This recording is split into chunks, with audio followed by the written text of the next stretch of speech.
Nosso último estudo, nós começamos a estudar a passagem de Provérbios 16, do 16 ao 30. Nós temos aprendido sobre o discurso agradável e o destrutivo. Contudo, eu apresentei apenas a parte introdutória do assunto e hoje a gente vai concluir falando desses dois discursos. A divisão que a gente apresentou foi que há uma introdução, que foi onde nós ficamos, e hoje, como eu já disse, vamos falar desses dois tipos de discurso. Ainda na introdução, para nossa lembrança, nós apresentamos a melhor escolha. Qual é a melhor riqueza, qual é o melhor caminho a ser seguido e qual é a melhor postura que nós devemos ter. Então, agora nós vamos começar a estudar, de fato, a parte do discurso. O discurso agradável e o discurso destrutivo, para que tenhamos uma noção de como devem ser nossas palavras e de como não devem ser. Vejamos então a segunda parte. Nós vimos a parte introdutória e agora sobre o discurso agradável, que vai dos versos 20 até o verso de número 24, aqui de Provérbios 16. Aqui nós vamos ver a origem do discurso agradável, a reputação que ele traz, o benefício, a persuasão e o deleite desse discurso agradável. Nós vamos ler versículo após versículo, conforme formos explicando.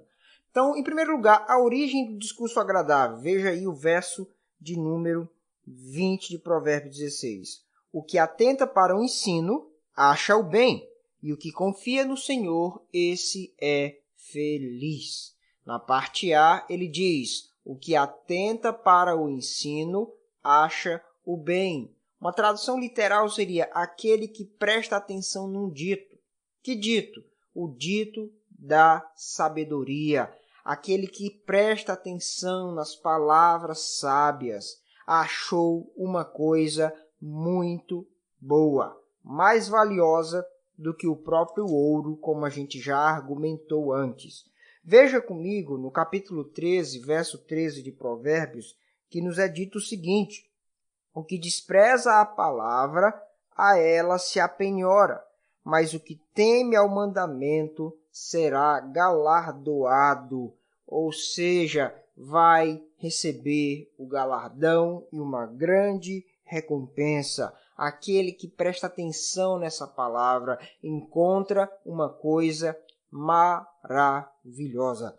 E aí ele continua na parte B aqui de Provérbios 16, que diz: e o que confia no Senhor, esse é feliz. Quem é o feliz? É aquele que é humilde de espírito. A gente já falou dele no capítulo 15, 33 e no verso 9, 19 anteriormente já falamos.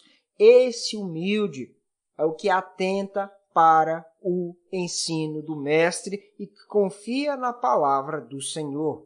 Mas por que dissemos então que essa é a origem do discurso agradável? Porque para que haja boas palavras na boca do sábio, ele tem que ouvir algo primeiro. E é por isso que a parte A do verso 20 diz o que atenta para o ensino. Ou seja, de onde é que vêm as boas palavras? Elas não nascem do nada, mas sim eu presto atenção no ensino do sábio, no ensino das Escrituras, e aí sim o meu discurso, as minhas palavras serão transformadas. Continuando então, a reputação que o bom discurso traz. Verso de número 21. O sábio de coração é chamado prudente. Veja, essa é a reputação daquele que tem um discurso agradável.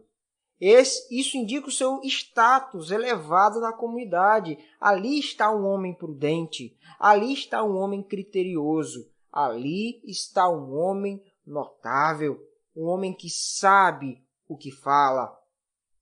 Muitas pessoas são mal vistas por causa das bobagens que falam, muitas vezes de maneira irrefletida.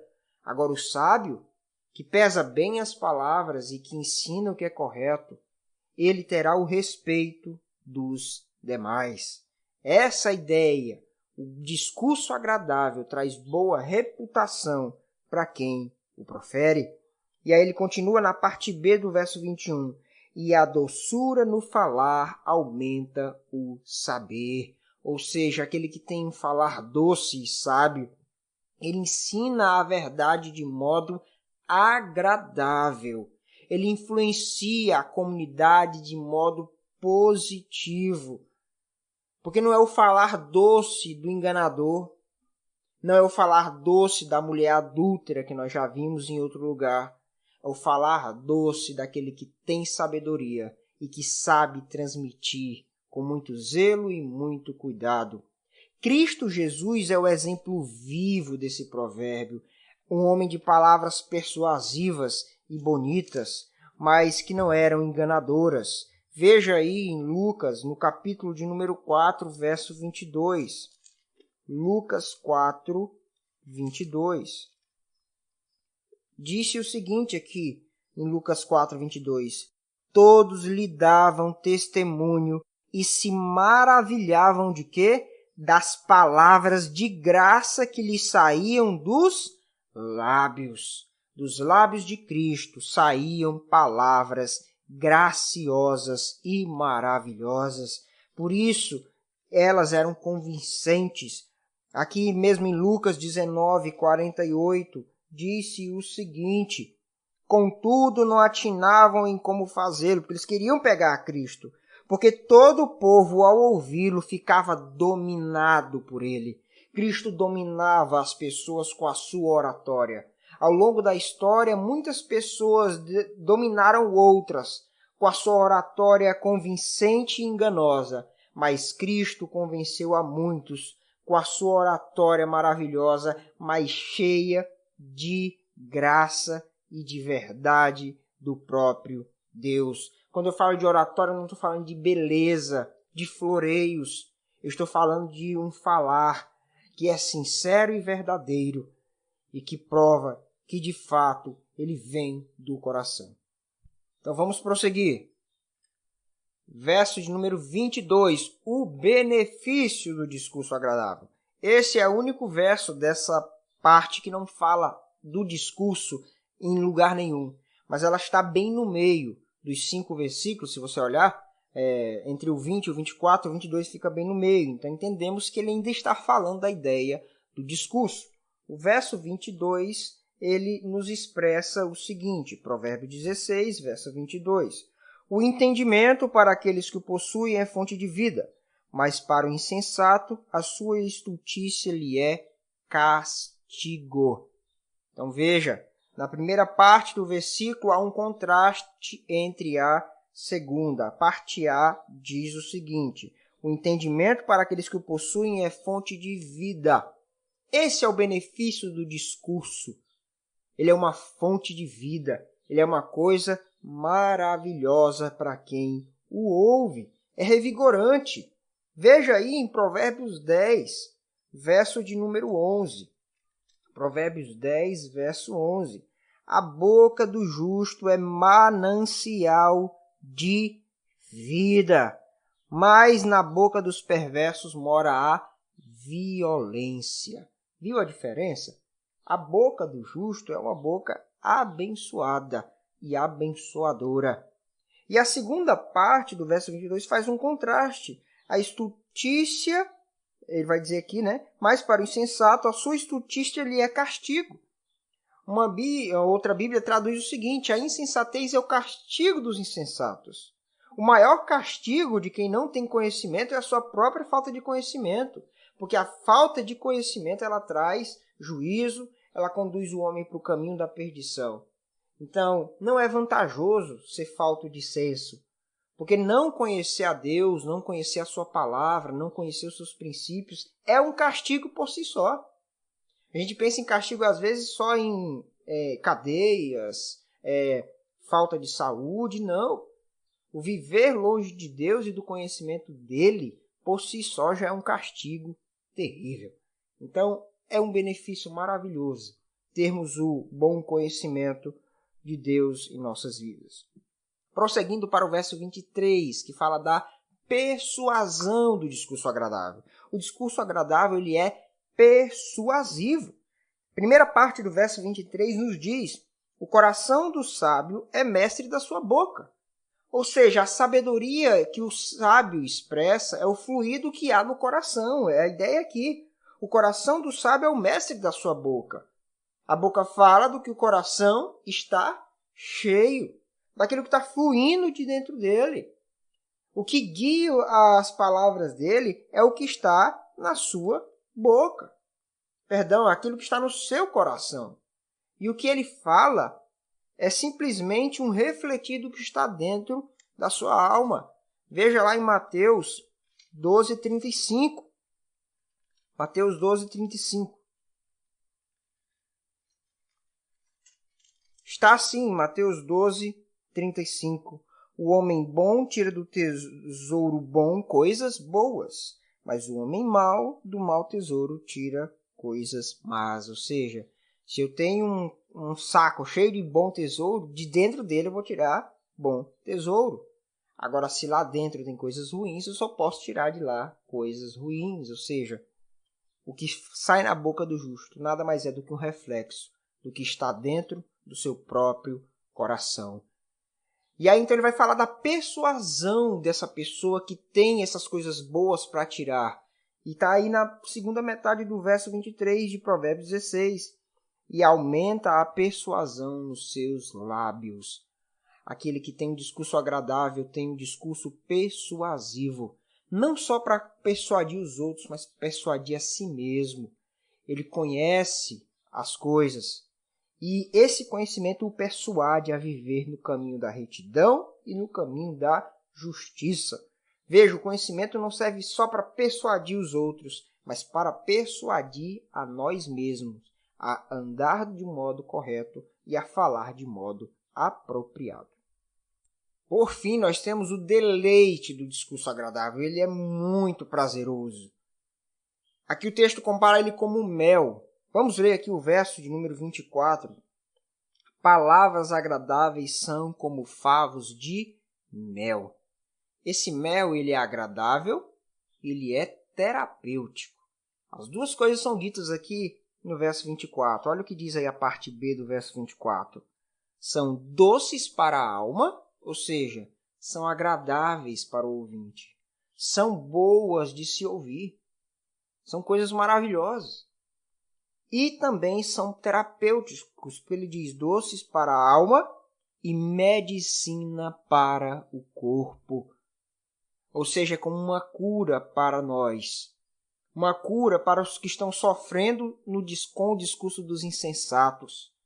Porque o discurso dos insensatos ele traz sofrimento, ele traz engano, ele traz mentira. E a cura para isso é o discurso sábio, que contrasta com a mentira do nosso tempo. Aí em Provérbios, no capítulo 4, verso 20, diz: Filho meu, atenta para as minhas palavras, aos meus ensinamentos inclina os ouvidos. Não os deixes apartar-se dos teus olhos. Guarda-os no mais íntimo do teu coração, porque são vida para quem os acha, e saúde para o seu corpo. Sobre tudo o que se deve guardar, guarda o coração, porque dele procedem as fontes de vida. Ou seja, meu filho, não se afaste do que eu tenho para você, porque como diz o verso 22, os seus ensinamentos são como vida e saúde para o corpo. É muito bom o discurso agradável. São discursos de vida, não de morte, de edificação e não de destruição. Nós já vimos o discurso agradável e veremos agora então o discurso destrutivo. É o discurso que visa machucar as pessoas, que visa apenas a satisfação própria. E nós vamos estruturar ele da seguinte maneira. O verso 25 e o 26 nos dão uma introdução do assunto. E aí depois ele vai falar sobre o que a gente poderia dizer que são estágios desse discurso, né? Primeiro há um planejamento, depois há uma propagação da calúnia, da mentira. E essa propagação ela traz divisão e a execução final que a gente vê nisso tudo. Conforme a gente for vendo os versículos, a gente vai tentando explicar o que é cada uma dessas coisas aqui. Aqui está então a introdução do assunto. O verso 25 diz: há caminho que parece direito ao homem, mas afinal são caminhos de morte. No capítulo 14, verso 12, a gente já explicou esse assunto aqui, sobre a questão do caminho do homem, que ele tem a impressão que está traçando o caminho correto, mas que na verdade ele está caminhando no caminho da morte. Lá nós já comentamos com detalhe esse assunto, mas a pergunta que vem é: por que colocar esse texto aqui quando se fala do discurso? Porque nós aprendemos, que não podemos agir conforme a nossa própria avaliação e implicitamente aceitar o ensino da sabedoria. Porque se rejeitamos o ensino da sabedoria, uma das consequências é o discurso maledicente que virá sobre nossas vidas, pois todos nós somos tentados a pecar nessas coisas. E nós temos então uma advertência contra o orgulho que se demonstra de várias maneiras. Um exemplo da manifestação disso é nas palavras, no que dizemos e o propósito que há nessas palavras que machucam, que muitas vezes nós proferimos e muitas vezes nem percebemos que estamos agindo de maneira maledicente. E ainda na parte introdutória nós lemos também o versículo de número 26. A fome do trabalhador o faz trabalhar, porque a sua boca a isso o incita. Apesar do trabalho nesse mundo caído ser cansativo, muitas vezes frustrante, se nossa cabeça não está no lugar correto, o impulso de satisfazer o apetite do nosso corpo estimula o homem a trabalhar. E aquele que tem sabedoria vai trabalhar de maneira diligente e dedicada para fazer esforços que são produtivos. E esse provérbio ele pode ter sido incluído aqui para salvaguardar o discípulo do desejo de satisfazer os seus apetites através do discurso que explora os outros sem ter de trabalhar. Ele não cita isso aqui, mas o fato de estar incluso nesse tópico que fala sobre o discurso, talvez seja esse um dos propósitos, porque muitos têm se aproveitado do discurso eloquente para se aproveitar dos outros e viver à custa do trabalho alheio. O meio de satisfação apropriado para os nossos apetites físicos, a nossa necessidade básica de alimentação, de vestimenta, é o trabalho árduo. Porque o trabalho ele é uma bênção. Embora ele seja mal visto, muitas vezes não é tão agradável se desgastar, mas esse é o modo que Deus escolheu para usualmente nós satisfazermos os apetites do nosso corpo. Então a ideia é: o homem sente uma necessidade e essa necessidade leva o homem a o desejo de trabalhar. A boca incita o homem a trabalhar. A necessidade física dele, o corpo dele pede, então isso faz com que ele se motive a trabalhar. E esse trabalho deve ser árduo, deve gerar suor mesmo em nossas vidas e não ganhar a vida por meio de discursos mentirosos, como muitos têm feito. E aí nós temos aqui, em primeiro lugar, o planejamento desse discurso destrutivo. O verso 27 diz: o homem depravado cava o mal, e nos seus lábios há como que fogo ardente. O que é o homem depravado? Mais literalmente seria o homem de Belial. O que é o homem de Belial? É o homem sem valor, é o homem vil, o homem que não tem escrúpulos. E o texto diz que ele cava o mal. Mais literalmente é: ele prepara o mal. O que é preparar o mal? É comparado ele aqui como um cozinheiro que prepara o seu alimento para servir à mesa. Mas o homem depravado, ele não vai preparar o alimento, mas ele vai preparar um discurso destrutivo. Um discurso que acabe com a moral de alguém, um discurso que coloque a credibilidade de uma pessoa em xeque, para assim destruir a vida dessa pessoa. Veja, ele não apenas é alguém que fala mal, mas é alguém que prepara o argumento para destruir a vida de alguém. Há pessoas que passam a vida preparando argumentos para acabar com a vida do seu próximo. E ele se esforça para construir esse discurso, né, que apresenta uma calúnia convincente. E o texto continua, e nos seus lábios há como que fogo ardente.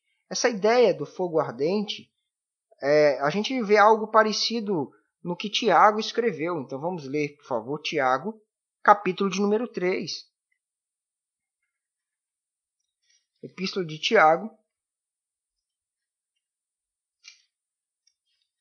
3, versos 3, Tiago 3, versos 5 e 6. Assim também a língua, pequeno órgão, que se gaba de grandes coisas. Vede como uma fagulha põe em brasas tão grande selva. Verso 6. Ora, a língua é fogo, é mundo de iniquidade. A língua está sitiada entre os membros do corpo e contamina o corpo inteiro.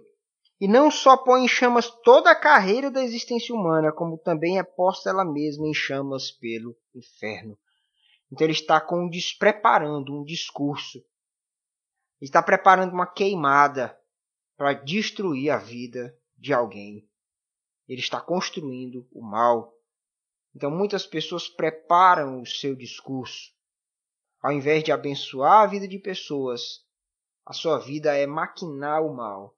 E muitas dessas pessoas fazem isso por meio das suas palavras perversas. Assim nós podemos ir para a próxima coisa. Em segundo lugar, nós temos a propagação. Veja, ele planejou um discurso destrutivo. E agora ele começa a propagá-lo. Isso está aqui, claro, na primeira parte do verso 28. Verso 28a e não 27, como eu coloquei aqui. O homem perverso espalha contendas. Ele começa a trazer divisões. Ele começa a espalhar as suas ideias, sejam elas verdades, sejam elas mentiras. Quantas e quantas pessoas não se aproximam da outra e começam a falar determinadas coisas fingindo que estão preocupadas. Ah, eu estou preocupado porque fulano tal falou de você e você nem está sabendo. Na verdade, o interesse dela não é avisar a pessoa, não é resolver o problema, mas espalhar contendas e espalhar divisões. Há algo bastante interessante que alguém escreveu, que a gente pode pensar bastante sobre isso, e em relação a essas contendas, e a gente vai ver isso daqui a pouco. Mas qual é o próximo estágio? O próximo estágio é a divisão. Primeiro houve a propagação, e depois que essa mentira ou essa ideia se propaga, há uma divisão. E ele diz na segunda metade, e o difamador separa os maiores amigos. Ele desfaz amizades. Muitas vezes, pessoas são separadas por causa de discursos mentirosos, de pessoas sem afeição e que não se preocupam com o próximo, mas querem ver, usando a linguagem usual, o circo pegar fogo. E aqui está a citação que eu mencionei, onde ele diz: o homem rebelde, que não consegue encontrar no seu coração amor por ninguém, senão por si mesmo, se incomoda por ver que os outros vivem em amor, e por isso se dedica a semear contendas, fazendo descrições vis dos homens, dizendo mentiras e transmitindo histórias mal intencionadas entre grandes amigos, de modo a separá-los um do outro e fazer com que se irem um com o outro, ou pelo menos suspeitem um do outro. E aqui esse homem ele acaba definindo essas pessoas, porque diz que eles são rebeldes, que não conseguem encontrar no seu coração amor por ninguém, porque ele não ama ninguém, senão a si mesmo, e que se incomoda de ver pessoas vivendo em amor, acabando com a comunhão. Dentro de igrejas, isso não é raro, ver pessoas que não suportam ver a comunhão e por isso tentam destruí-las. destruir amizades, separar pessoas, porque elas mesmas muitas vezes são incapazes de gerar algum relacionamento. E é por isso que nós temos que tomar cuidado com as coisas que nós propagamos, com as divisões que nós causamos, porque às vezes trazemos a ideia falsa dentro de nós que só estamos ajudando, mas na verdade estamos piorando as coisas. Em quarto lugar, então, temos o estímulo à violência. Depois que a bagunça já está feita, vem o estímulo à violência, verso 29.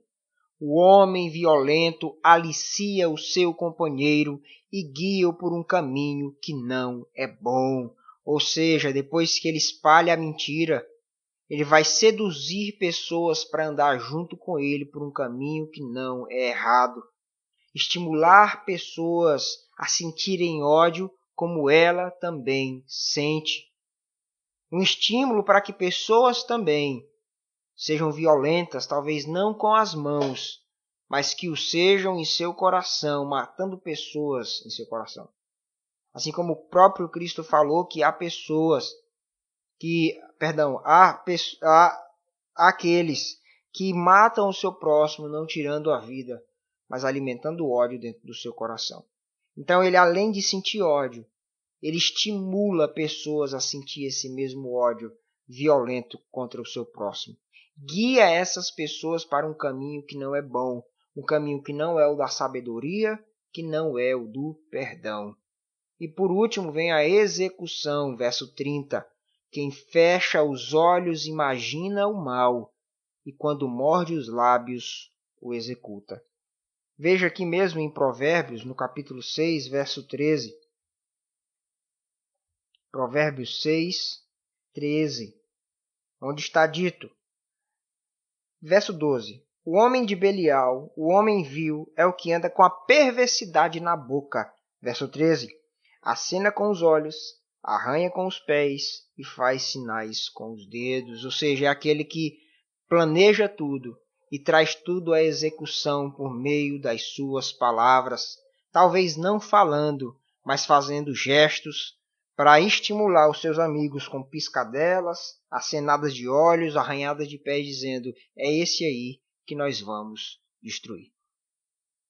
Considerando então essa ideia do discurso, façamos algumas aplicações para as nossas vidas, e a primeira é, o que nós falamos diz muito sobre nós, sobre quem nós somos e o que alimentamos. Já lemos essa passagem, só um versículo, só que vamos ler um trecho maior agora, em Mateus 12, no verso de número 33.